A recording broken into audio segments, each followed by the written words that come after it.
I can't imagine, you know, you get so protected of your husband, your wife. You want to, when you hear things that are said, and you just, it's so, and you're a politician, so you have to kind of deflect everything, and everything's fine. But it has to really hurt when you hear people attacking your husband. Well, there are always two worlds in politics. There's the stuff you hear on TV, and then it's what you feel when you go out into the country. But people are kind, and they're kind to us when we go into communities. I think people know that my husband's intent is good, and that we're making good progress, and that's that's what we feel. That's the energy that we get back, and you can choose to take in the negative or you take in the good stuff. So we are focused on the work at hand and how we feel, you know. That's the least of it. Well, I think that just that statement, just saying you can focus on the negative or you can focus on the positive, because I do think it trickles down with all this bullying that's going on in schools right now. Absolutely. I mean, the kinds of things that happen in politics and on television, if you're watching it, it's bullying every single day.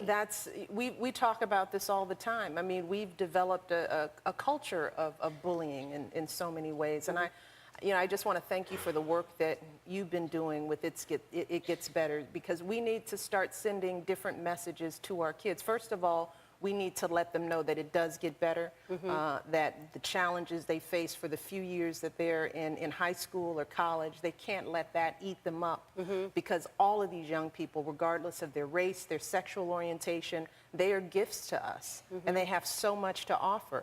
And it's just terrible to find out that kids are letting this part of their life define everything about who they're going to be. But it's also up to us as the adults in the room to create the safe environments for our kids.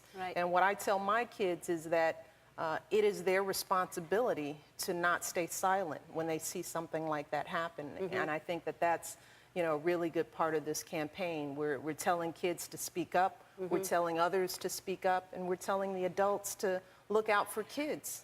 We're all they have. And to tell, yes.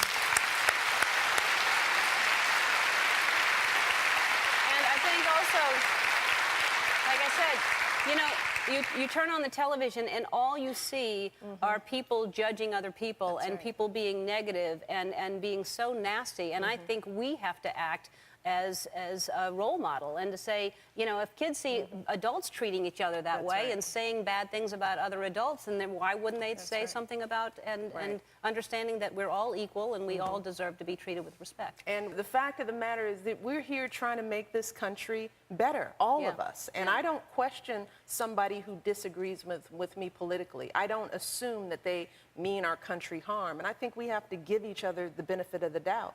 And if we start doing that in the political public discourse, then kids will follow our lead. They will follow our example. But we've got to set it. Absolutely. We got to start now. Absolutely. All right.